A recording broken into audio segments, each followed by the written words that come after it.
Voilà, alors comme d'habitude, le cours est à la mémoire de monsieur et de madame K1. Et aujourd'hui, on va parler d'une notion dont on a déjà beaucoup parlé, mais je suis désolé, c'est notre paracha. Et on va essayer de l'approfondir un petit peu. Et on va commencer d'abord par un passage que l'on a lu la semaine dernière, que je veux réévoquer avec vous, qui va nous servir d'introduction pour la paracha de cette semaine. La paracha de cette semaine s'appelle Baalotecha. Et vous savez que dans la paracha Nasso, la semaine dernière, on a un passage extrêmement important. D'abord, on parle, excusez-moi de le dire, d'une femme qui serait peut-être adultère. On n'a pas des preuves certaines, parce qu'il n'y a pas de témoins par rapport à l'action elle-même, mais il y a des doutes. Et donc, donc cette femme-là est emmenée au Beth Amikdash, au temple, et là-bas elle subit une sorte d'examen. Je ne rentre pas trop dans les détails, c'est pas le plus important pour savoir si oui ou non elle a trompé son mari. Et juste après ce passage-là, il y a le passage du Nazir. Le Nazir, c'est-à-dire, c'est un homme qui était sur place. Et dans le cas où cette femme a, oui, trompé son mari, alors elle boit une sorte de... Elle boit un liquide qui... comment ? Ouais, elle boit une potion qui la décompose complètement. Et donc, tous ceux qui sont là la voient mourir.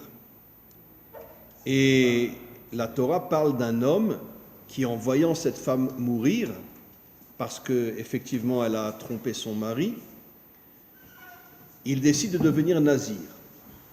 C'est quoi nazir ? Nazir, ça ressemble à Nazareth, ça ressemble aux Nazaréens. Hein ? Et d'ailleurs, c'est absolument incroyable. Pourquoi on dit que Jésus est un Nazaréen ? Tout le monde croit parce qu'il était à Nazareth. Mais il n'a jamais été à Nazareth. Jamais. Nazaréen veut dire qu'il était nazir. Nazir. Mais ça n'a rien à voir avec Nazareth. Et bon, c'est un sujet en soi. Nazareth. Comment ? Nazareth, ça s'appelait déjà Nazareth ou elle a été appelée Nazareth après? Non, Nazareth, c'est une ville qui, je pense, depuis toujours s'appelle Nazareth. Mais à l'époque où il vivait, il ne pouvait pas monter dans le nord parce que c'était bourré de Romains et qui assassinaient tous les Juifs qui montaient dans le nord. Donc il n'a jamais été à Nazareth, il est resté dans cette région-là. Mais il est appelé Nazaréen parce qu'il était nazir. Bon, excusez-moi, je vais dire des choses qui ne sont pas très bien sur le nazir, mais nos maîtres nous disent que la plus grande faute qu'un homme puisse commettre, c'est d'être un nazir. Qu'est-ce que c'est un nazir ? C'est quelqu'un qui se déconnecte complètement de ce monde. Pendant un certain temps, il peut prendre minimum 1 mois, il peut prendre 10 mois, 1 an, 2 ans, 3 ans. Il se déconnecte complètement de ce monde et il vit comme un illuminé, comme quelqu'un qui vit avec Dieu, mais dans des sphères supérieures. Comme on a toujours expliqué, le venin du serpent, c'est la religion. Parce que la religion nous déconnecte complètement de ce monde. Toutes les religions, y compris la religion juive, qui n'a rien à voir avec la Torah. Et donc le Nazaréen, nos maîtres disent clairement dans le Talmud qu'il commet une très très grande faute de se déconnecter de ce monde et finalement de vivre dans des illusions spirituelles. Et c'est la raison pour laquelle, quand après il termine son temps de Nézirut, il doit apporter un sacrifice au temple pour réparer ses fautes. Alors qu'en principe, c'est quelqu'un qui se connecte à Dieu, donc on devrait dire au contraire, c'est un homme très très bien. Mais comme il se déconnecte en se déconnectant de ce monde, ce qui est l'absolu contraire de la Torah authentique, puisque la Torah authentique veut qu'on soit dans ce monde, et qu'on soit connecté à Dieu, mais dans ce monde, comme on le verra dans notre paracha, comme lui se déconnecte de ce monde, et donc il commet une très très grave faute. Nos maîtres expliquent normalement Si je vois le mal dans ce monde, qu'est-ce que je devrais faire? Tourner le dos à ce monde? Non, au contraire. Monter des institutions, monter des choses qui, au contraire, vont nous permettre de purifier ce monde, d'alléger ce monde. Vous comprenez?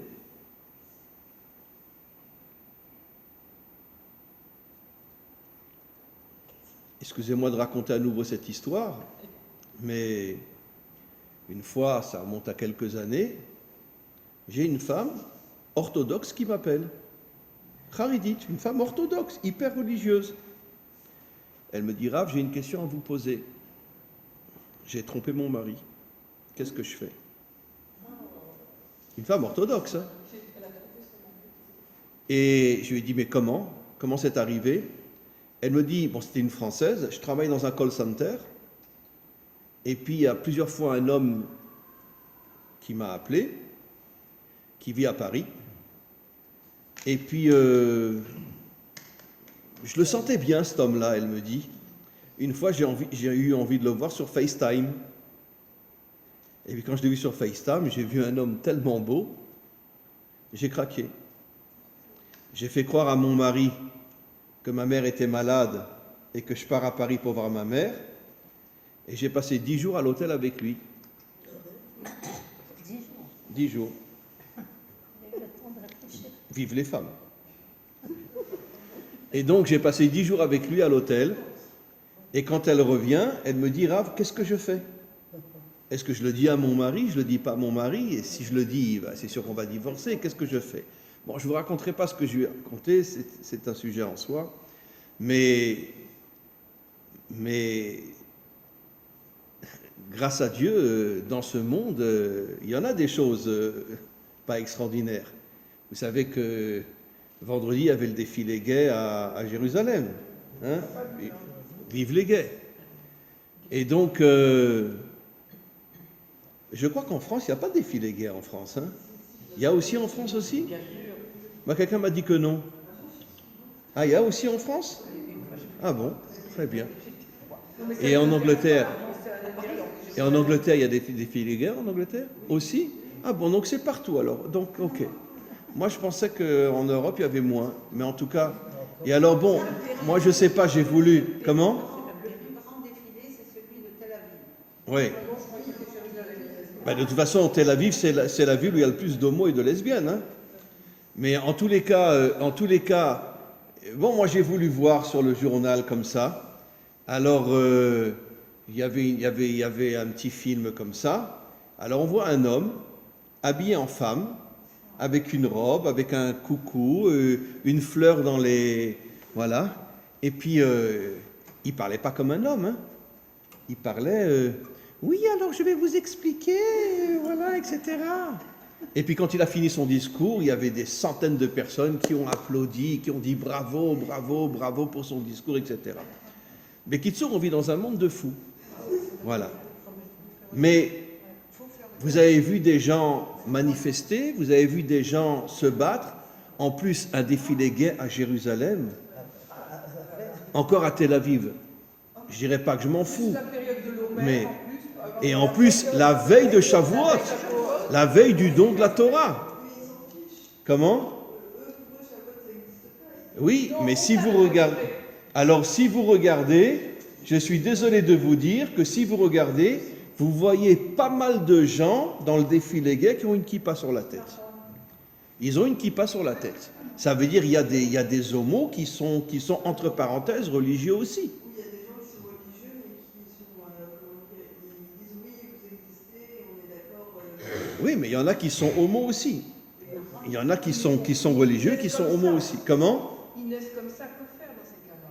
Que faire? Je veux dire, quand on a un enfant comme ça, moi je plains les parents, je plains... Oui, mais moi ce que je pense, c'est si au moins tu es religieux, ne défile pas et ne te montre pas avec une kippa sur la tête. Reste caché. Même si tu es homo, reste caché. Parce que ayant une kippa sur la tête, tout le monde va voir, c'est entre parenthèses un religieux, il est homo, ça casse tout. Comprenez? Donc au moins reste caché. Voilà. Mais en tous les cas, qu'est-ce que je voulais dire? Nos maîtres expliquent quelque chose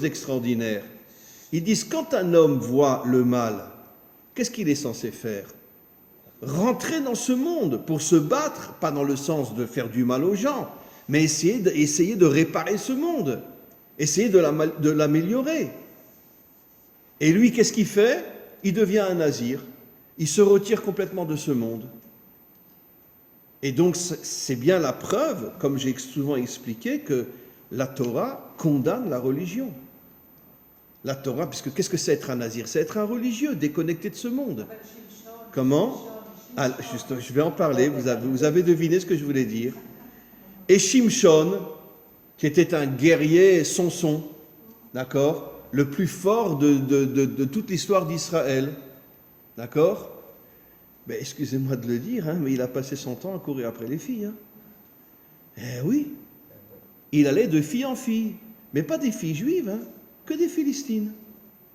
Et celle qui l'a eue finalement et qui l'a vendue aux Philistins, c'était sa dernière copine, qui s'appelait comment?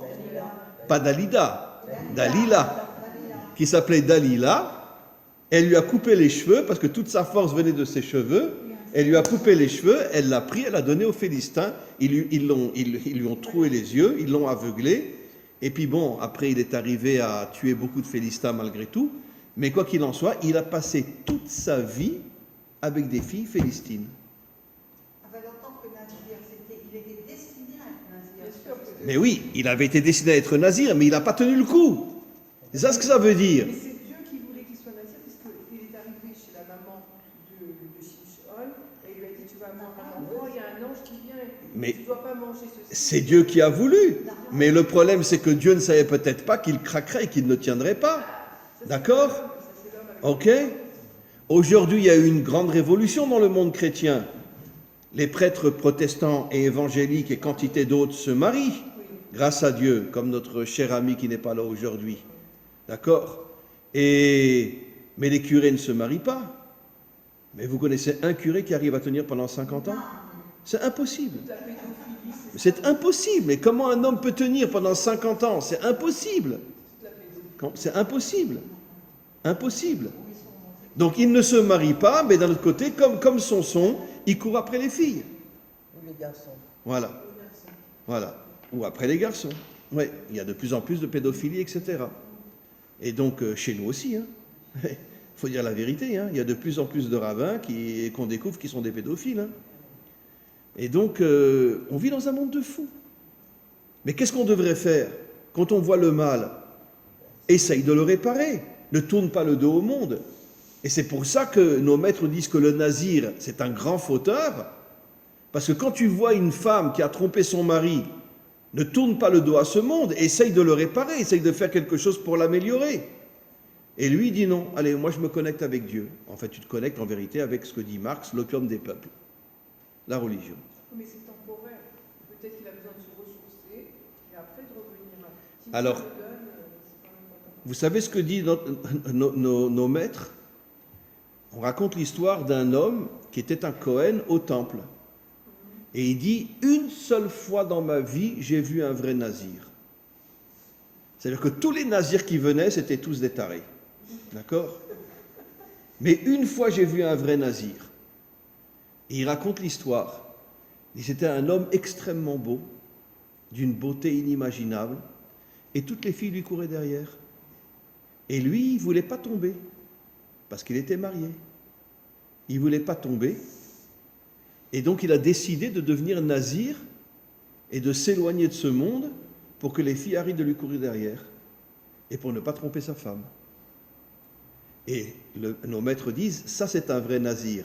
Parce qu'il n'est pas devenu nazir pour tourner le dos au monde.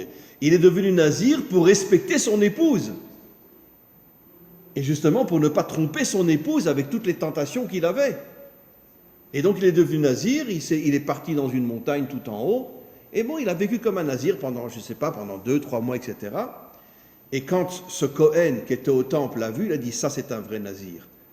Parce qu'il n'a pas tourné le dos au monde pour fuir le monde, il a tourné le dos au monde pour ne pas tomber. Et ça, c'est un vrai nazir, et il dit, j'en ai vu qu'un dans ma vie. Tous les autres, c'est tous des tarés. Donc, qu'est-ce qu'on comprend de là, encore une fois? On comprend de là que notre travail, on va venir le voir dans notre paracha, notre travail, c'est d'être à la fois dans ce monde de travailler dans ce monde, d'agir dans ce monde, d'essayer de réparer ce monde, chacun à son niveau, et en même temps être connecté avec le maître du monde, mais dans ce monde. Maintenant, on va lire quelques versets, on va en lire plusieurs, et on terminera aussi sur l'histoire avec Myriam qui s'est battue contre Moshe, contre son frère, parce qu'il avait abandonné sa femme. On va voir. On va lire un verset. Vaï ha'am kemitonenim. Le peuple a commencé à se révolter. Ra, dans le mal, Beozne Hachem, et il disait des saletés à Hachem, contre Hachem, pour que Hachem entende. Vaïshma Hachem, Hachem a entendu. Vaïcharapo, sa colère a éclaté. Vatibar bam esh, et un feu a éclaté au milieu de tous ceux qui s'étaient révoltés contre eux. Bon. Vous savez tous et toutes que la Torah est codée, c'est pas à prendre à la lettre. C'est pas qu'il y a un feu qui est descendu du ciel et qui a brûlé les gens, etc. Toute la Torah, elle est codée, il ne faut pas le prendre à la lettre.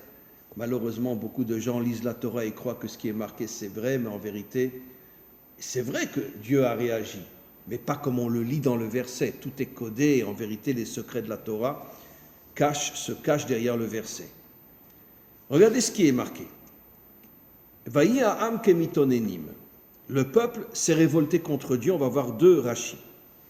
En ha'am ela reshaim, dit Rashi. Quand on dit le mot peuple, on va voir qui sont les bons. Ça fait allusion aux méchants. Reshaim. Ce qui est intéressant, le mot racha, resh, shin, aïn, en hébreu, quand tu le lis à l'envers, ça fait Achir, le riche.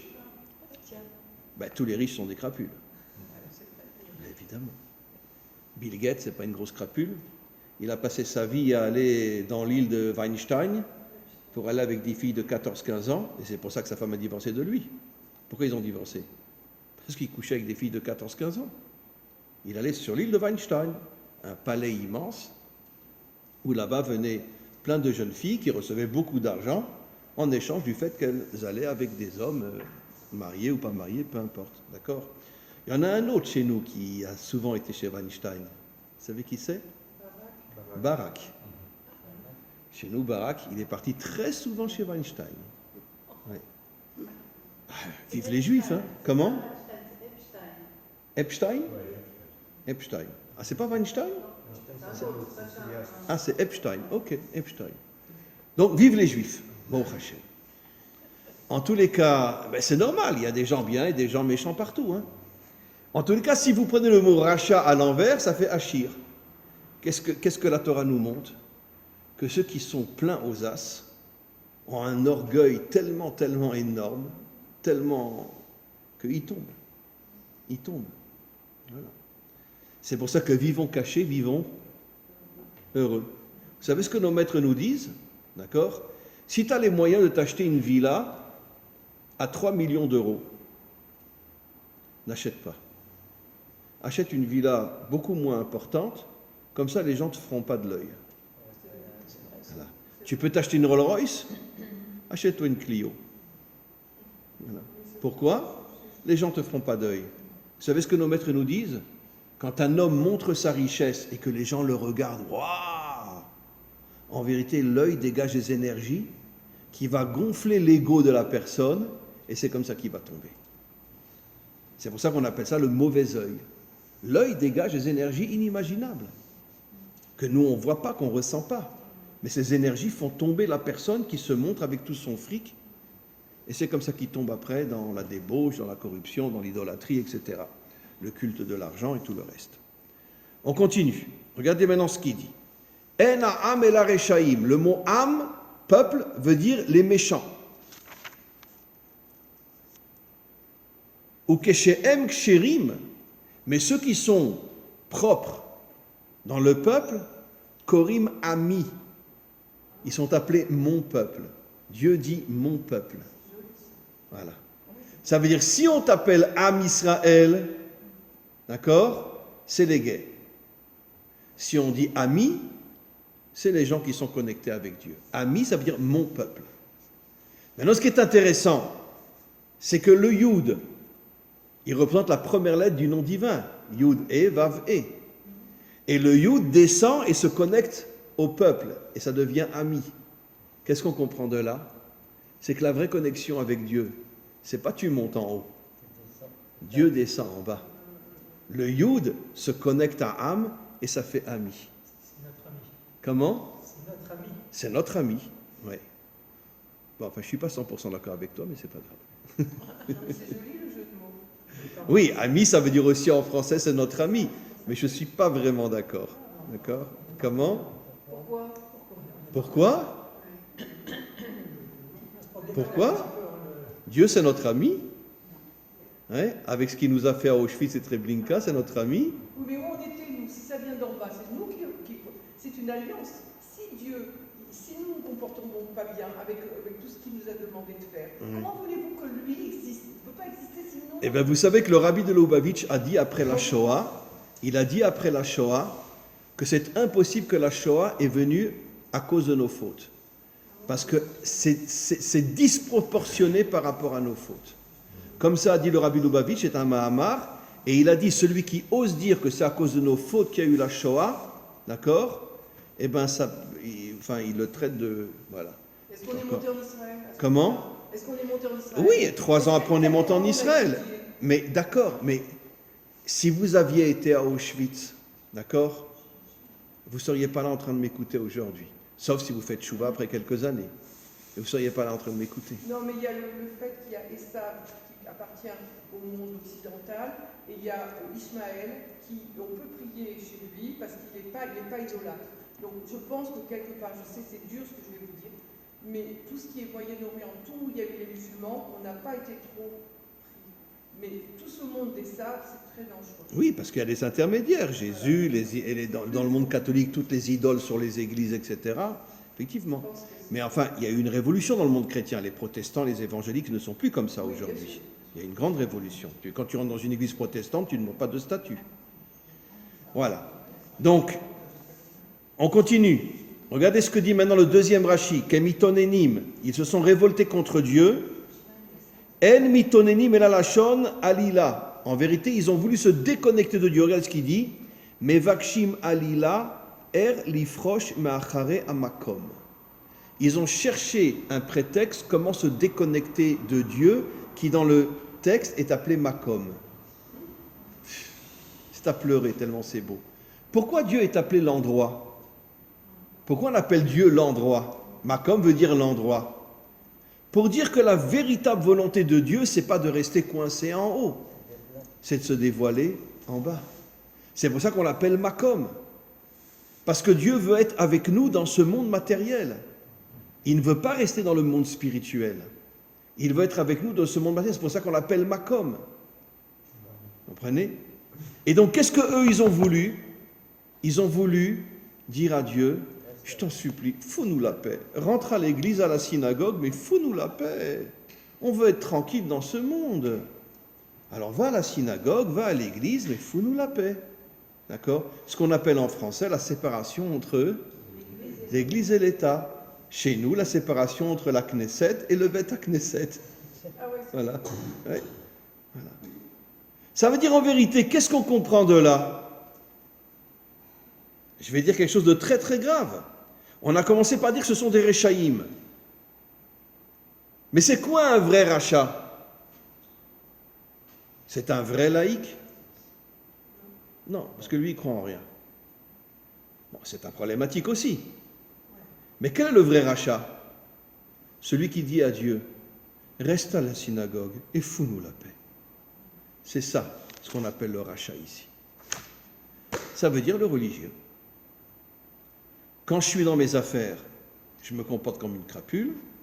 Quand je rentre à la synagogue, je suis comme un petit mouton. Oh, le bon Dieu, qu'il est gentil. Voilà.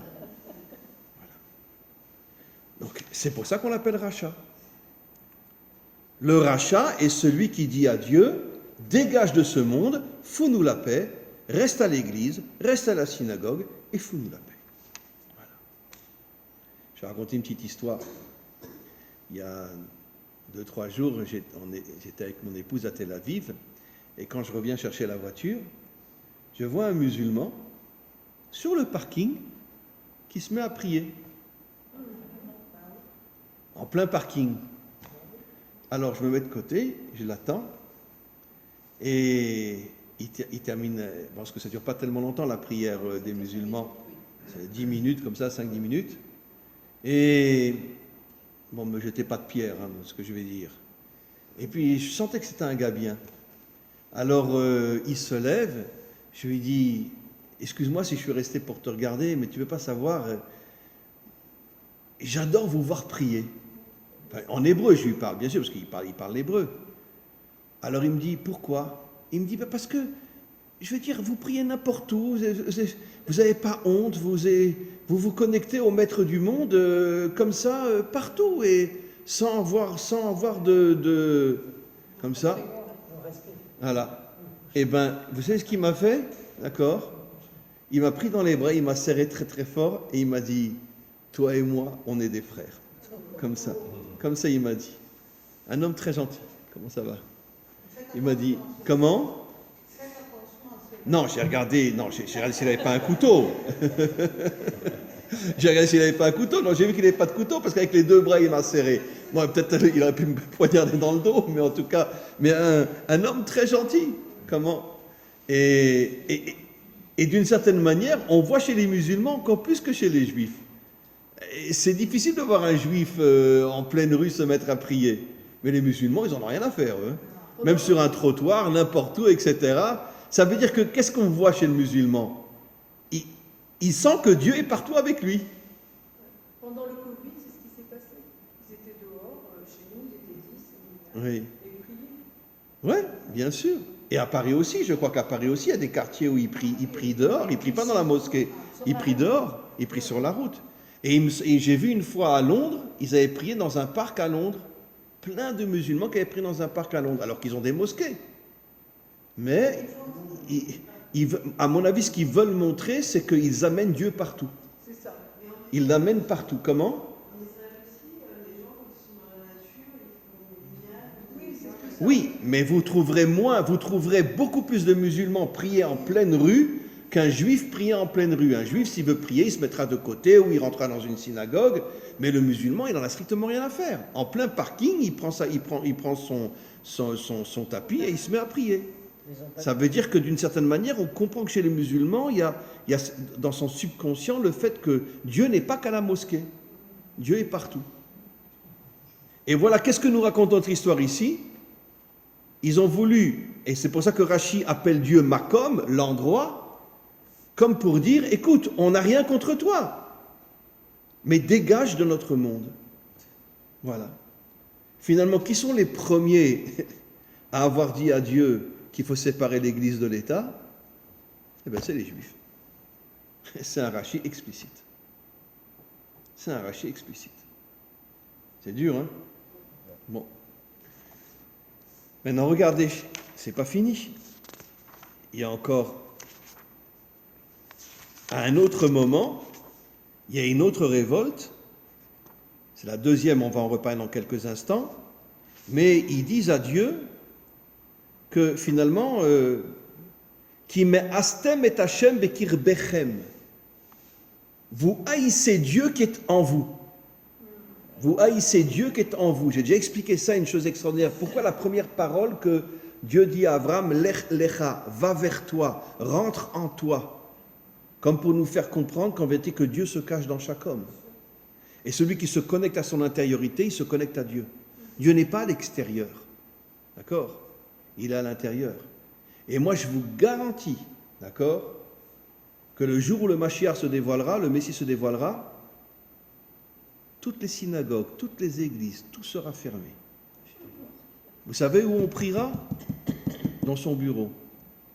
D'ailleurs, ça se fait de plus en plus. Hein.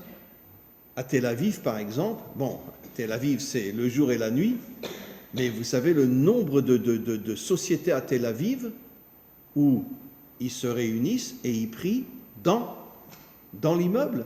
Ils ne vont pas à la synagogue, ils prient dans l'immeuble. Quand j'ai vu ça pour la première fois, j'en avais les larmes aux yeux. J'ai dit, enfin des vrais juifs qui ont compris que Dieu doit être là où on travaille, pas déconnecté de l'endroit où on travaille. Il faut pas se faire Torah. Comment?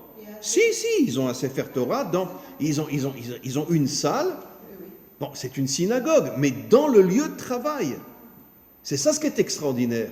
Ils ont compris que finalement, qu'il devait y avoir une unité entre la matière et entre le corps et l'âme, entre la matière et la spiritualité, comme le roi David. Toute la nuit, il priait, il étudiait la Torah, et le jour, il était toute sa journée sur un cheval avec une épée dans la main, en train de se battre contre les méchants. Ça, c'est l'homme authentique.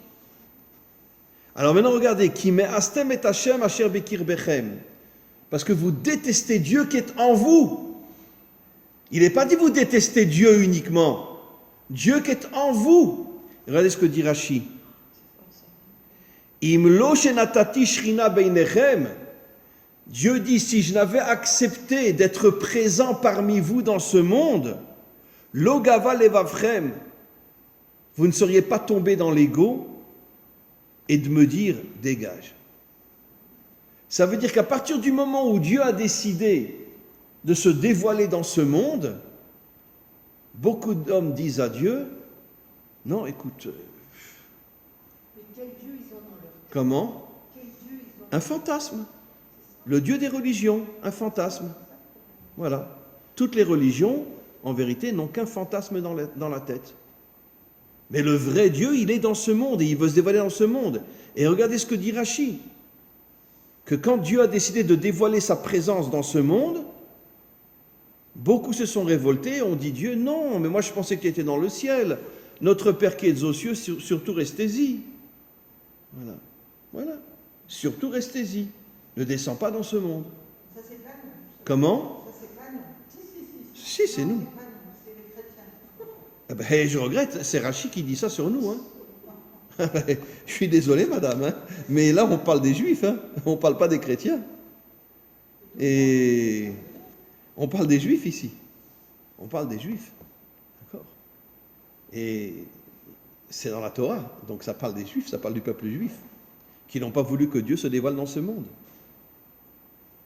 Donc quelle a été la deuxième révolte? Maintenant on revient.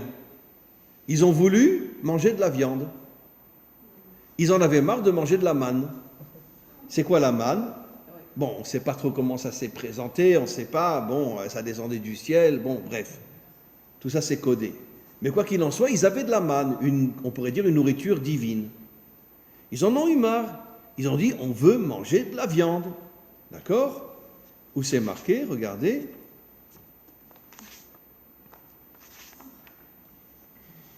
Ve'asafsuf asher bekirbo, tous les méchants qui étaient à l'intérieur du peuple juif, itavu ta'ava, ils ont eu un grand désir. Ve'yashuvu, ve'yifku gam ben Israël, et beaucoup de Bnei Israël, qui au départ étaient des gens bien, les ont suivis. Et ils ont dit, ve'yomru, mi achilenu basar, qui va nous donner de la viande? Ils en avaient marre de manger de la manne. Ils voulaient manger de la viande. En fait, qu'est-ce qui se cache derrière ça? Ils veulent manger de la viande. Ça veut dire quoi? Ça veut dire qu'en vérité, ils veulent redevenir des gens qui ne sont plus connectés à Dieu. Puisque la nourriture, la manne, bon, on ne sait pas trop comment ça fonctionne, mais c'était une nourriture divine.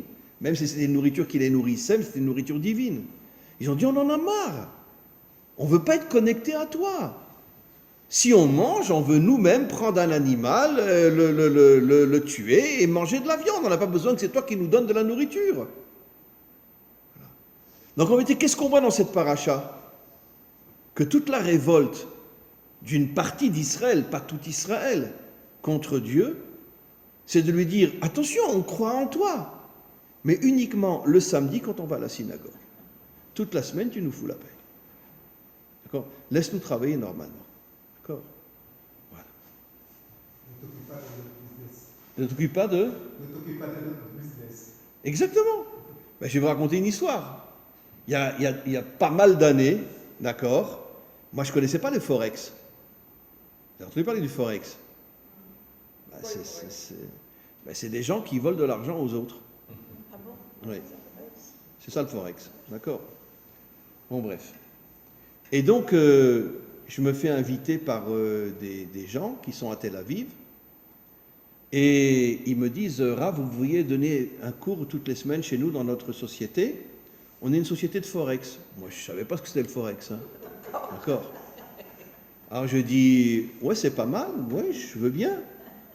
Je ne savais pas qu'ils allaient me donner 2000 shekels pour un cours d'1 heure. Hein. Ah, je suis retourné tous les jours. Hein. Jusqu'à ce que j'apprenne ce que c'est le Forex. J'arrive là-bas. Ils ont tous une kippa sur la tête. Tous! Il n'y en a pas un qui n'a pas une kippa sur la tête. Hachem, pardonne-moi de dire ce que je dis, je sais, mais c'est méchant, mais ils ont tous une kippa sur la tête. D'accord? Et alors je donne un cours. Moi, je ne m'attendais pas à ce qu'ils me donnent une enveloppe pareille à la fin du cours. À la fin du cours, dans une enveloppe, 2000 shekels. J'ouvre. Je dis, je peux revenir plus qu'une fois par semaine, hein, c'est pas un problème. Hein. Avec tellement d'argent.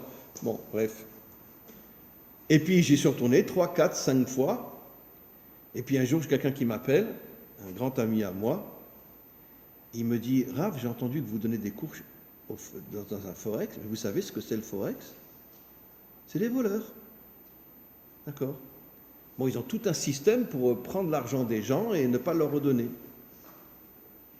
Alors, moi, je l'ai cru. D'accord?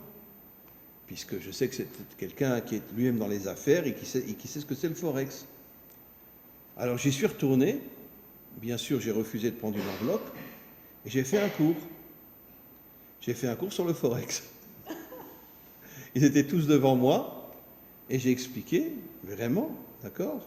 J'avais peur de me faire descendre, mais j'ai expliqué que vos dirigeants sont tous des truands. D'accord? Parce qu'ils vous font faire des choses inimaginables.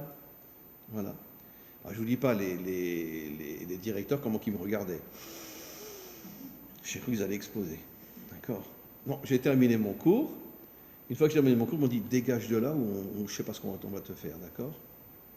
Alors, je suis parti. Je ne suis plus jamais revenu, bien sûr, dans ce Forex-là. Mais ce qui est extraordinaire, c'est exactement ce que nous dit notre paracha. C'était des juifs avec une kippa sur la tête. Mais la semaine, on fait ce qu'on veut. Le Shabbat, on est avec le bon Dieu, mais à la synagogue. Voilà. Comment? Ils ont failli me descendre. Oui, le Forex. Alors non, justement. Après, j'ai fait un cours sur mon site et je l'ai appelé le Forex. Et l'image était un chien. Le Forex. L'image était un chien. Donc, qu'est-ce qu'on comprend de là? On comprend de là que il y a une volonté dans le monde, c'est pas seulement chez nous, bien évidemment, chez les chrétiens, n'en parlons pas, mais peut-être à l'exception des musulmans, en tout cas ceux qui viennent d'Ishmaël. Ouais, parce que bon, il y a beaucoup d'infiltrés chez les musulmans qui sont musulmans, mais c'est des terroristes et des ordures. Mais en tous les cas, on voit que partout, y compris chez nous, il y a des gens qui disent « Moi, je crois en Dieu, hein, je mange kasher, je fais Shabbat. Mais la semaine, tu me fous la paix. Laisse-moi travailler comme je veux. » Voilà. Et alors, il y en a qui sont des grands tricheurs, il y en a qui sont des petits tricheurs, etc. Mais c'est vrai dans le monde entier. Dans le monde entier. C'est pas que chez nous. Pourquoi?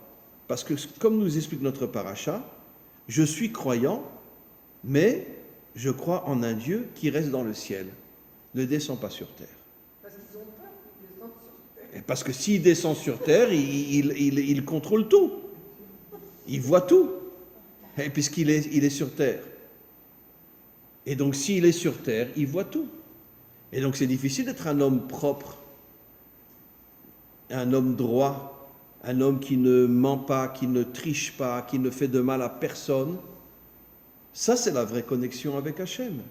Comme je dis toujours, qu'on arrête de dire que celui qui étudie toute la journée, c'est injuste. Non, c'est un homme bien, sans plus. C'est qui le juste? Quelqu'un qui est dans les affaires, qui gagne beaucoup d'argent, mais qui ne trompera, ne trichera jamais. Jamais. Ça c'est le juste authentique. Parce qu'il est dans le monde des tentations et il ne tombe pas. Ça, c'est le juste authentique. Alors maintenant, pour terminer, on a un gros problème dans notre paracha. La paracha termine avec tout le contraire de ce que je viens d'expliquer. Myriam, la sœur de Moshe, et son frère Aaron lui rentrent dans Moshe. Pourquoi? Parce que Moshe venait de se séparer de sa femme. il n'avait plus aucune relation, il n'avait plus rien. Et ça faisait déjà pas mal de temps déjà. C'était depuis la brisure des premières tables. Et personne ne le savait, parce que sa femme était d'une certaine manière très pudique, elle n'osait pas dire « mon mari ne me touche plus ». D'accord? C'était Tzipora. C'est pas Et Dieu qui l'avait dit. comment? C'est Dieu qui avait dit à Moïse. Oui, on va le voir justement. Et comment que Myriam a appris qu'ils étaient complètement séparés depuis pas mal de temps, depuis des mois déjà? Parce que un jour, Tzipora, elle a vu Myriam, et elle a dit je souhaite que ton mari ne soit jamais un prophète. Hein. Elle lui dit comme ça. Alors Myriam lui demande pourquoi? Qu'est-ce qu'il y a de mal à être prophète?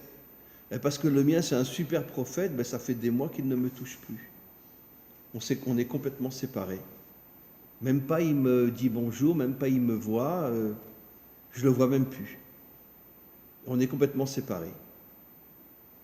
Quand Myriam a entendu ça, elle a dit à son frère Aaron, qui était le frère et sœur de Moshe, ils ont descendu lui rentrer dedans. Ils viennent, c'est à la fin de la paracha, vous le verrez, et ils lui disent, mais attends, je ne comprends pas Moshe. Toute la paracha parle de ceux qui veulent déconnecter Dieu de ce monde, ça veut dire vivre dans une illusion, dans un fantasme qu'on appelle la religion, d'accord? Et toi maintenant, on vient d'apprendre que tu fais exactement la même chose, alors que tu viens de te battre contre tous ceux qui ne voulaient pas que Dieu soit sur terre, d'accord? Excusez-moi de vous le dire, mais combien de femmes avait David? 18. Et pourtant, c'était un homme extrêmement spirituel, tout en étant un guerrier inimaginable. Mais il avait 18 femmes. Bon, il y a un autre Tarek, c'est son fils, combien qu'il avait de femmes? 1000. Bon, lui, c'est vraiment un taré. Mais il avait 1000 femmes. D'accord? Ok, très bien. D'ailleurs, nos maîtres disent qu'il a failli descendre en enfer. Il a été sauvé in extremis, parce que Dieu ne pouvait pas supporter qu'il avait 1000 femmes. Mais David avait 18 femmes. Ça veut dire qu'il n'y avait pas un jour où il n'y avait pas une relation. Forcément. Mais en même temps, c'était un homme d'une spiritualité inimaginable. C'était un homme authentique. Un homme authentique. 18 femmes, un homme connecté à Dieu comme on ne peut même pas l'imaginer, en même temps un guerrier, 18 femmes. Très bien. Comment? C'est pour ça qu'on lui dit, il est Chaïv et Kayam, c'est le modèle non seulement d'Israël, mais un jour de l'humanité tout entière. Voilà. Bon, bien que au moment de la délivrance, l'homme ne pourra pas reprendre plusieurs femmes. C'est marqué dans nos maîtres, chez nos maîtres, que l'homme n'aura qu'une seule femme, même après la délivrance. On ne reviendra pas, comment on appelle ça? Plusieurs femmes? Voilà, on ne reviendra pas à la polygamie. Parce qu'au moment de la délivrance, en vérité, parce que qu'est-ce qui se passait? Pourquoi il y avait la polygamie à cette époque-là? Parce qu'en vérité, on ne savait pas qui était sa vraie femme. Non. On ne savait pas qui était ton âme sœur, qui était la moitié de ton âme. Mais nos maîtres nous disent qu'au moment de la délivrance, chaque homme reconnaîtra quelle est la moitié de son âme. Il n'aura pas besoin d'une autre femme. Voilà. Et donc, c'est pour ça que la polygamie était entre parenthèses permise pendant des millénaires. Bon, aujourd'hui, elle s'est interdite. Mais au moment de la délivrance, on ne retourne pas à la polygamie. Chaque homme n'aura qu'une seule femme. Donc, Myriam vient chez Moshe, elle lui dit, mais attends, je ne comprends pas. Mais tu es le plus grand des hypocrites de la terre. Tu te bats contre ceux qui veulent se séparer de Dieu dans ce monde pour que Dieu ne soit que dans le ciel. Et toi, tu fais la même chose. Tu t'es séparé de ta femme. Tu n'es plus un homme. Ça veut dire quoi? T'es quoi? T'es un ange? Où sont tes ailes? Ça veut dire quoi? Et là, nos maîtres nous révèlent une chose absolument incroyable. Effectivement, comme vous le savez, c'est Dieu qui a dit à Moshe, quand il y a eu les premières tables qui ont été brisées, il a dit à Moshe que tout Israël retourne dans sa tente, ça veut dire retourne avec son épouse, mais toi, Ta'amod, il m'a dit, reste avec moi. Et Moshe a compris qu'il ne pourrait pas retourner avec sa femme, c'est Dieu qui lui a dit. Et vous savez pourquoi? Nos maîtres révèlent quelque chose d'absolument incroyable.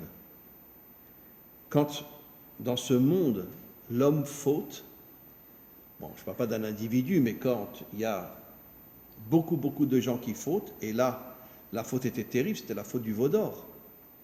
Et la faute du veau d'or, c'était en vérité une faute qui voulait, c'est la première faute qui voulait séparer Dieu de ce monde. Ça veut dire la faute du veau d'or, c'est quoi? C'est le culte de la matière. Le veau en or, c'est-à-dire l'agriculture va nous rapporter du fric. Voilà, puisqu'à cette époque-là, 99% des gens travaillent dans l'agriculture, à l'époque biblique. Donc le veau représente l'animal de l'agriculture. En or, il va nous rapporter du fric. Donc on veut être dans la matière, mais Dieu ne t'inquiète pas, on viendra te voir le Shabbat à la synagogue. D'accord? On sera gentil, t'inquiète pas, on cachera tout ce qu'on a fait pendant la semaine, mais avec toi on sera gentil. Très bien. Ok. C'est ça la faute du veau d'or. C'est ce que nos maîtres nous disent. Vous savez ce que les fautes dans ce monde causent à Dieu? Eh bien, les fautes causent qu'il s'éloigne de ce monde et il remonte. Et plus les fautes sont fortes, et plus il remonte. Voilà. Ben là, il doit être loin. Alors aujourd'hui, il doit être très très loin. Même avec des jumelles, on ne va pas le voir. Oh, mais les individus peuvent, Comment? les individus qui sont bien peuvent être en connexion avec lui et avec lui. Oui, mais la vraie connexion, c'est le peuple. Et par rapport au peuple, où est Dieu aujourd'hui? Je pense qu'il doit être très très très très haut. Pas pour chacun de nous. Parce qu'avec toutes les fautes qu'il y a dans le monde et ici en Israël, vous savez, 80% de la population n'est pas chômeur Shabbat chez nous. 80% de la population, quand elle part en dehors d'Israël, on se fait un petit jambon beurre. Ah oui, je suis désolé de vous le dire. On se fait un petit jambon beurre, même si on est israélien. Ben oui. Vous croyez que les Juifs qui quittent Israël, ils mangent dans des restaurants cachers? Rêvez. Bien sûr que non. Nous, oui. Mais la majorité, non. En Israël, ils n'ont pas le choix, puisque pratiquement tout est cachère. Bon, bien qu'on peut rentrer dans une boucherie russe, et là-bas, on peut acheter du porc. Non, toutes les boucheries russes, aujourd'hui, vendent du porc. Oui. Ah oui. Comment? À Tel Aviv, porc, vous pouvez manger. Oui, à Tel Aviv aussi, on peut manger. Il y a des restaurants effectivement, il y a des restaurants qui font des crustacés, qui font des moules, qui font des escargots, etc. C'est vrai, vous avez raison, même si ce n'est pas des Russes. Mais bon, malgré tout, la grande majorité des restaurants et de la nourriture en Israël est cachère. Donc, bon, mais ceux qui vont en Chutz La'aretz, 80% ne mangent pas cachère, bien évidemment. Et donc, quand on a 80% de notre peuple qui ne mange pas cachère, au moins en dehors d'Israël, vous imaginez que Dieu se déconnecte de ce monde et remonte. Il est complètement déconnecté de ce monde. Et maintenant, vous allez comprendre. En vérité, quand Dieu a dit à Moshe, sépare-toi ta femme, il a voulu faire comprendre à Moshe qu'à cause des fautes qu'il y a dans ce monde, les hommes qui sont attachés à Dieu se déconnectent de ce monde. C'était une sorte de punition. Je ne peux pas, moi, rester dans ce monde, et toi qui es tellement accroché à moi, tu ne peux pas non plus rester dans ce monde et rester avec ta femme, parce que de la même manière que moi, je remonte dans les sphères supérieures, ben toi, remonte avec moi, d'une certaine manière. Comment? Moshe était tellement connecté à Dieu que quand Dieu est remonté à cause de la faute du veau d'or, il a pris Moshe, il a dit « Sois avec moi en haut. Sois avec moi en haut. » Et donc c'est la raison pour laquelle, en vérité, c'est pas que Moshe a voulu se séparer de sa femme. Pas du tout. C'est Dieu qui lui a dit, à cause de la faute de ton peuple, moi je suis obligé de quitter ce monde et de remonter, mais comme tu es tellement attaché à moi, alors je te prends avec moi. Voilà. Et en vérité, pendant 40 ans, comme on va le voir après dans le livre de Bamidbar, toutes les révoltes qu'il y a eu dans le désert, pendant 40 ans, Moshe n'avait plus aucun contact avec Tzipora. Finalement, il a eu très peu de contact avec elle, puisqu'il a épousé à l'âge de 80 années. Il avait 80 ans quand il a épousé Tzipora. Il a eu 2 enfants avec elle, sur 3 ans, on va dire. Et puis après, quand il est reparti en Égypte, elle n'était pas avec lui. Elle est restée chez son père.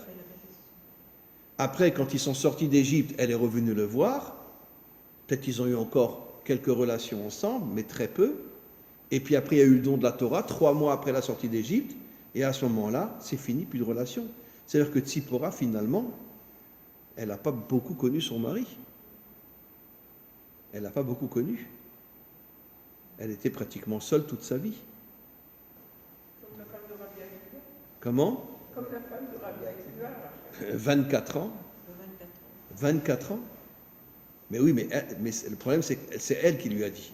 Va étudier et tu reviendras au bout de 24 ans. Enfin, elle ne lui a pas dit au bout de 24 ans, mais vous connaissez l'histoire. Il est revenu au bout de quelques années, 12 ans, et il l'entend. Il y a un voisin qui dit à sa femme, mais je ne comprends pas que tu es encore avec ce bonhomme-là, ça fait 12 ans qu'il n'est pas revenu chez toi, tu es encore avec lui, mais divorce et il prend un autre. Elle lui a dit, c'est moi qui lui ai dit de ne pas revenir, et s'il revenait aujourd'hui, je lui dirais, retourne encore 12 ans étudier la Torah. Lui, quand il a entendu ça, il n'a pas toqué à la porte, il est reparti tout de suite, et il est revenu au bout de 24 ans. Ça veut dire qu'ils ont eu peut-être quelques relations le temps de se marier, mais après, pendant 24 ans, il n'a plus vu sa femme. Bon, grâce à Dieu, il a vécu jusqu'à 120 ans. Voilà. Donc, il est revenu à l'âge de 60 ans. À 64 ans. Donc, après, il était nouveau avec elle. Il a vécu jusqu'à l'âge de 120 ans, Rabbi Akiva. Oui. Donc, il est revenu à l'âge de 64 ans et il s'est remis avec elle, bien évidemment. Et pendant 24 ans, il n'était pas avec elle. Donc, qu'est-ce qu'on comprend de là? On comprend de là que les fautes que le monde commet déconnectent Dieu de ce monde. Maintenant, vous comprenez pourquoi il est dit Nitava Kadosh Baruch Hu liot lo dira batartonim en hébreu, que tout le désir le plus profond de Dieu, c'est de se dévoiler dans le monde d'en bas. De se dévoiler dans le monde d'en bas. Et maintenant, c'est quoi? Bon, j'aime pas le mot en français résurrection. D'accord? Je préfère dire triatametim en hébreu. Mais c'est quoi la résurrection? Pourquoi finalement l'âme va revenir dans un corps après la délivrance? Voilà. Pourquoi aujourd'hui chaque personne qui meurt, son âme est séparée de son corps et son âme est dans le monde à venir? Enfin, dans ce qu'on appelle le Gan Eden, le paradis. D'accord? Vous savez combien de nos maîtres, entre autres un des plus célèbres, le Gaon de Vilna, il y a 300 ans, quand il allait quitter ce monde, il s'est mis à pleurer.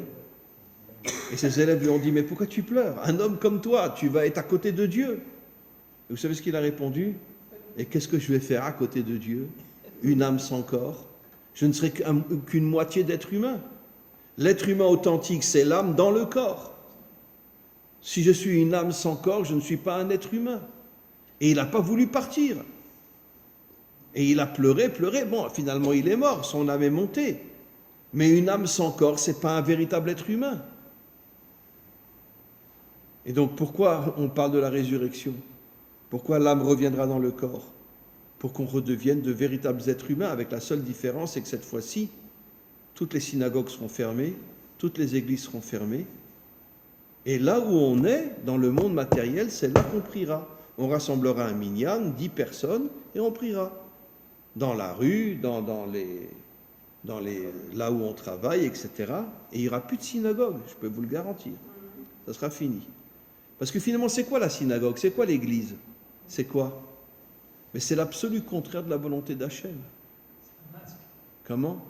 C'est un masque. Oui, c'est un masque. Mais oui, c'est un masque, il a 100% raison. C'est un masque. On les a créés après quand il y a eu la destruction du temple. Mais vous savez que pendant tout le temps que les 2 temples existaient, il n'y avait pas de synagogue en Israël. Les gens se rassemblaient, priaient dans la rue. Voilà, tout à fait. Il n'y avait pas de synagogue. La synagogue est née après la destruction du 2e temple. Et comme l'église. Exactement. Exactement. Vous comprenez? Donc en vérité, l'homme, il doit prier là où il travaille, là où il agit, là où il est un homme d'action. C'est là qu'il doit prier. Vous comprenez? Pour montrer qu'il fait le lien entre la matière et la spiritualité. Je veux juste, il nous reste 3 minutes, maintenant terminer par quelque chose de très très bien. Le début de la parcha parle de l'allumage de la menorah. L'allumage de la menorah, ça veut dire qu'il y avait le chandelier dans le temple qu'on allumait. D'accord? Mais c'est quoi le symbole de la menorah? Eh bien, c'est l'union entre la spiritualité et la matérialité. Puisque c'est quoi la menorah? La menorah, elle est en argent, même en or. Donc c'est de la matière. Après, on met de l'huile dedans. L'huile, c'est aussi de la matière. Après, on met une mèche. C'est de la matière. Et après, on allume le feu qui représente la spiritualité. Mais dites-moi, il y a beaucoup plus de matière que de spiritualité, puisqu'il y a le chandelier, l'huile et la mèche. Il y a 3 dimensions matérielles et une seule dimension spirituelle. Et on terminera par cette phrase magnifique du Rabbi de Lubavitch. Vous savez ce qu'il nous dit, je l'ai déjà dit, que dans le monde à venir, le corps sera au-dessus de l'âme. Le corps sera au-dessus de l'âme. Ça veut dire que l'homme comprendra enfin que toute sa mission, c'est de dévoiler Dieu dans le monde matériel et pas s'enfuir dans les fantasmes de la religion. C'est ce que l'homme comprendra. Et c'est pour ça qu'il dit que le corps sera au-dessus de l'âme. C'est pas à prendre à la lettre, et pour nous faire comprendre que l'homme donnera plus d'importance à son corps qu'à son âme. Et je terminerai encore par une phrase. Vous savez ce que dit le Rav Kook dans le livre Orot HaTeshuvah, la lumière de la Teshuvah, du retour vers Dieu. Il dit une chose folle. C'est dans le premier Mahamar de Orot HaTeshuvah, ou le deuxième, je ne sais pas. Il dit, vous savez ce que c'est la vraie Teshuvah? Un homme commence par reconstruire son corps. Il fait du sport, de la musculation. Et après, il reconstruit son âme. Et il dit que si un homme ne reconstruit que son âme, mais ne s'occupe pas de son corps, il ne fera jamais teshuva, il vit dans un fantasme total. Tu reconstruis ton corps, et après tu reconstruis ton âme. Et ça, c'est la vraie teshuva, pour unir le corps et l'âme. Voilà. Donc, la conclusion, c'est que les premières tables, on ne les a jamais reçues. On a reçu les deuxièmes tables. Et on souhaite de toutes nos forces qu'on se débarrasse des deuxièmes tables et qu'on revienne aux premières tables. Et comme on le sait, les premières tables, comme il est dit, Hachem oz le amoïten, en oz la Torah. Les premières tables sont comparées au oz. C'est quoi le oz? La force. Les premières tables nous auraient donné une force physique inimaginable. Malheureusement, elles ont été brisées. On n'a reçu que les deuxièmes tables. Mais au moment de la délivrance finale, le Mashiach nous redonnera les premières tables. Et à ce moment-là, non seulement Israël, mais tous les Bnei Adam, tous les descendants d'Adam et Ève qui sont partout dans le monde, retrouveront l'unité entre le corps et l'âme. Et c'est pour ça qu'on dit qu'en ce jour, Dieu sera un. L'unité entre les peuples et Israël, l'unité entre l'âme et le corps. Oui. C'est pour ça qu'il est dit que Hachem réside en nous. Et non dans la... Absolument. C'est pour ça qu'il est dit « Lech lecha, va vers toi ». Hachem est en nous et il n'est pas à l'extérieur de nous. Ah oui. Si Voilà. pour répondre à madame, vous avez dit si un enfant est né dans une famille qui a des tendances, qu'il n'est pas totalement responsable, je pense que la réponse est que maintenant son tikkun, d'une vie précédente, peut-être que C'est d'être nazir. il n'a pas fait toucher les chouvas, maintenant on va devoir travailler ces tendances qui l'attirent justement Ouais. pour réparer justement. Voilà, donc, C'est ça, mais tout le monde est réparé. Celui-là a une réparation très grande et en plus il ne doit pas du tout aller vers ses instincts sexuels. il Il doit doit être dépassé. Et C'est c'est très là sa difficile. réparation. Je suis en contact avec des gens comme ça, croyez-moi. Mais c'est toujours, je terminerai par cette histoire que j'ai racontée 1000 fois, mais c'est deux rabbins qui se rencontrent. Alors, vous connaissez cette histoire-là? Le premier, il dit à l'autre, « Ah, tu sais pas ce qui m'est arrivé la semaine dernière? Je suis arrivé à parler avec un soldat de l'armée, un aviateur israélien, d'accord? Un soldat, un aviateur israélien. Je suis arrivé à le convaincre de quitter l'armée et de rentrer dans une yeshiva. » Ah oui. Voilà. Et l'autre, il lui dit, et tu sais moi ce qui m'est arrivé la semaine dernière, j'ai rencontré un pilote de chasse et je suis arrivé à le convaincre de faire rentrer des livres de Torah dans son avion. Voilà toute la différence entre la religion et la vraie spiritualité. La vraie religion, tu te déconnectes de ce monde. La vraie spiritualité, tu restes un pilote de chasse, tu restes un combattant, mais tu fais rentrer des livres de Torah dans ton avion. Voilà. Allez.